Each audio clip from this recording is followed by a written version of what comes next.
Taylor Swift asked Ed Kelce a question an hour before the Chiefs vs. Ravens game that would make both of them cry in an empty stadium. It would also show Travis how he really felt about marriage.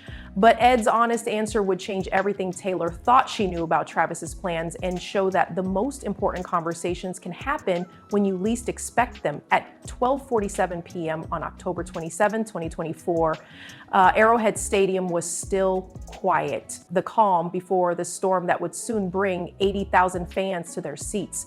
Taylor Swift and Ed Kelce had been coming an hour early for the past season, which was a habit they had formed. They were alone in the Kelce family suite, holding coffees and watching Travis warm up on the empty field below. The quiet of the huge empty stadium felt personal, even holy. Taylor loved the pregame routine more than anything else about game day. There were no cameras, no noise from the crowd, and no pressure. It was just her and Ed watching Travis get ready for battle while they talked and sat in comfortable silence. Taylor, on the other hand, did not feel comfortable today. She hadn't gotten much sleep the night before because her mind was racing with doubts that had been growing for weeks. Ed pointed to where Travis was running precise routes with the other receivers and said, "Look at him down there. This week, he's been extra focused. The Ravens have one of the best defenses in the league." But you know what? This season, he seems different, more sure of himself, and more at ease. "I think that's because of you," Taylor nodded and wrapped her hands around her coffee cup to keep warm. Even though the sun was shining through the suite windows in October, she felt cold in a way that had nothing to do with the weather. People had been talking about the engagement for weeks, and she was starting to doubt everything about her relationship with Travis. It seemed like every sports show talked about their relationship status. Every entertainment blog was counting down to a fake deadline for a proposal. "Hey, Ed," Taylor said, her voice echoing a little in the empty room. "May I ask you something private?" She could see the worry in Ed's face when he turned to her. He had gotten good at reading her moods after a year of getting to know her. He could see how nervous she was by the way she was fidgeting with her coffee cup and the look on her face. "Yes, of course. What are you thinking about, kid?" Taylor took a deep breath to get the strength to say something that had been bothering her for weeks. "Do you think Travis wants to marry me because he really wants to be with me or because everyone else thinks he should? It seems like everyone is pushing him to propose right now, and I can't tell if what he's feeling is real or just a reaction to all the noise." It seemed like Ed wasn't expecting her voice to be so honest. He was quiet for a while, letting what she had just said sink in. Travis caught a perfect pass while he was on the field and then jogged back to the huddle. The empty stadium could hear the sound of his cleats on the turf. "Are you worried that he's going to ask you to marry him because of pressure?" Ed asked in a soft voice. Taylor said, "I'm worried that I become this thing he wants instead of someone he really wants," her voice barely above a whisper in the empty stadium. "There's a new article every day about when he will ask her to marry him. Another fan told him to put a ring on it. With all that noise, how is he supposed to know what he really wants? I sometimes see him looking at his phone after reading comments, and I wonder if he's thinking, maybe I should just do this because everyone else is." Ed put down his coffee and leaned against the suite railing. His face got serious. He could tell that this was hard for her and that the outside pressure was making her doubt something that should feel natural and right. "How much has Travis told you about how he was before he met you, Taylor?" Some, Taylor answered. "I know he was really into football and didn't really want to be in serious relationships. He said that he used to think that being committed would hurt his performance in games." Ed nodded and watched his son Travis run through another drill. For 30 years, that boy lived and breathed football. He went out with girls, but it was never serious or real. He used to say that marriage was for other people and that he was too selfish and focused on his career to be the kind of partner someone needed. Taylor's chest felt different as she listened to Ed's words. "About 3 years ago, we had a talk where he told me straight out that he couldn't see himself being with someone long term because he didn't want to put anyone through the stress of loving a football player.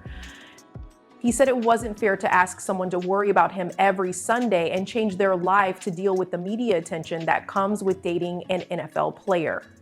Travis caught another pass on the field. This one needed a spectacular diving catch that made both Taylor and Ed smile, even though they were having a serious talk. Taylor asked, "What changed?" Ed grinned. There was something in his face that made Taylor's heart skip a beat. "You did." Ed turned all the way around to face Taylor. As the warm-ups continued below him, he got ready to share something he'd been keeping to himself for months. It was after that podcast where he talked about trying to give you his number that Travis really talked about you for the first time. That night, he called me, and instead of talking about the game, practice, or anything else normal, he spent an hour telling me about the conversation you two had about writing songs. We talked about how to write songs. Taylor tried to remember how they had talked to each other at first, but they had talked a lot that first month. He said you told him how you turn experiences into songs, how you can take something that happens to you and make it into something that other people can relate to. He's very interested in that process and the idea that pain or joy could turn into something beautiful that makes other people feel less alone. Taylor felt tears welling up as she understood what Ed was trying to say. At that point, I knew something was wrong. Travis had never cared about how someone else's mind worked before. He had never cared to learn more about how someone worked their art or what made them tick, but he was asking you questions that I'd never heard him ask about anyone else. The stadium was starting to get crowded. The distant hum of fans coming in made a soft background noise for their conversation. The security guards were getting ready. Vendors were getting their booths ready, and the mood was changing from cozy to electric. But that's not when I knew he was in love with you, Ed said, his voice getting softer. When was that? About 4 weeks after you two started dating. He called me on a Tuesday night with no game or practice, just a random Tuesday. He said, "Dad, I think I understand now why people want to get married." Taylor's breath stopped. When I asked him what he meant, he said, "I used to think marriage was about finding someone who could handle your life. But I think it's really about finding someone whose life you want to be a part of, even when it's hard and messy and has nothing to do with you."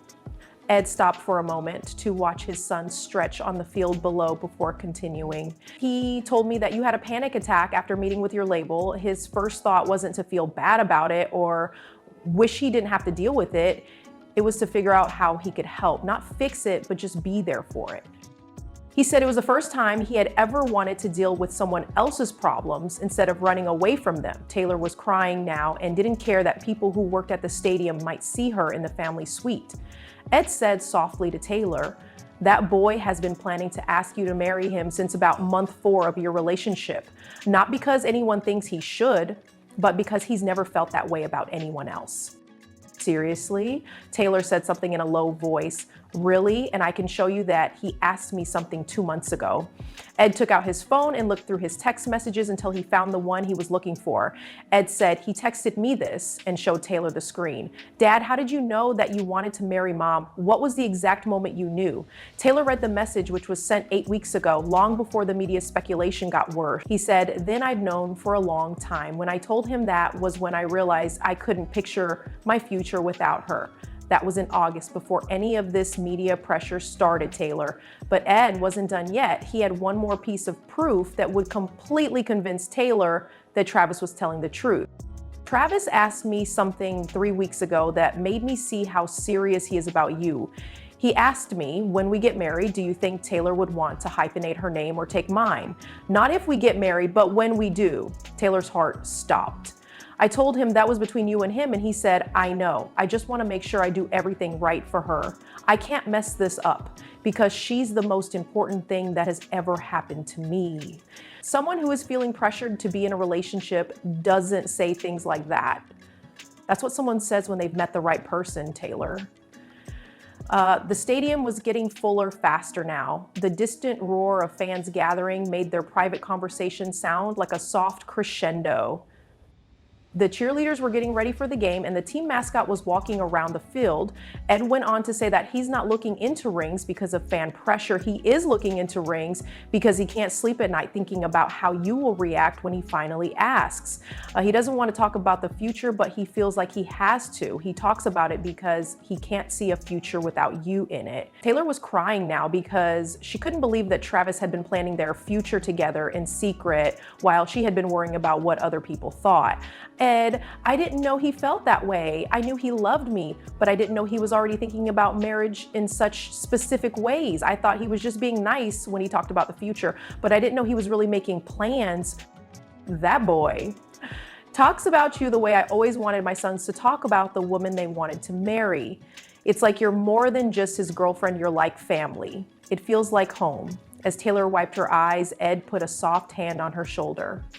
When Travis asks you to marry him, and he will, it won't be because of what the media or fans want or anything else outside of you. It will be because he found the person he wants to spend his life with, and he's been ready to start building that life since the moment he realized he loved you. The warm-ups before the game were almost over, and they could see Travis looking up at their suite, probably wondering why they were both crying. Ed waved to his son, who waved back with a confused but loving look on his face. "Thanks for telling me all of that," Taylor said, her voice full of feeling. "I didn't know how much I needed to hear that." "Thank you for loving him the way you do," Ed said, "and for letting him love you back the way he wants to." Taylor felt lighter than she had in weeks as 80,000 fans filled the stadium and got ready for the game to start. It didn't matter that the media was speculating, that fans were putting pressure on him, or that people were always asking when Travis would propose. What mattered was knowing that when it happened, it would be because Travis Kelce had chosen her and wanted to choose her every day for the rest of his life.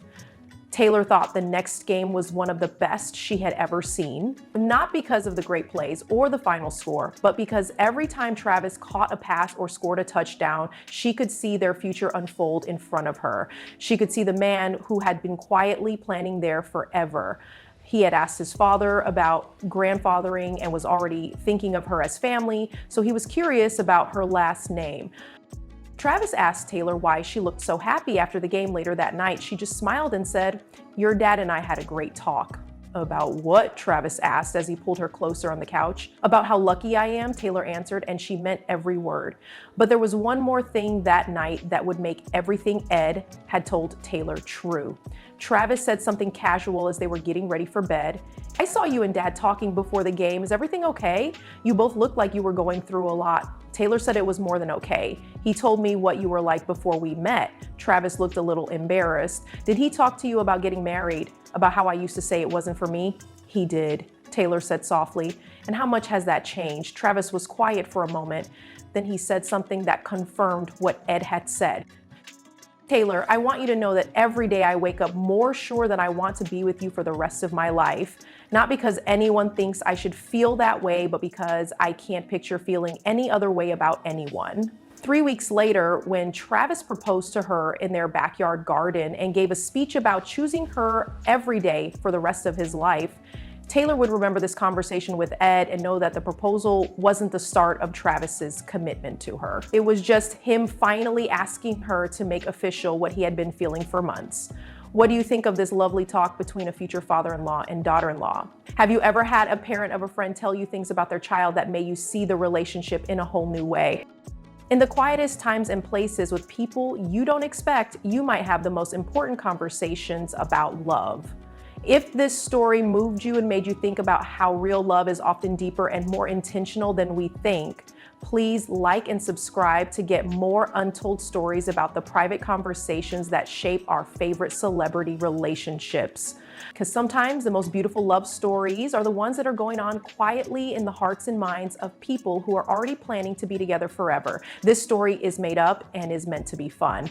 Don't forget to like, comment, and subscribe to get more stories about your favorite stars.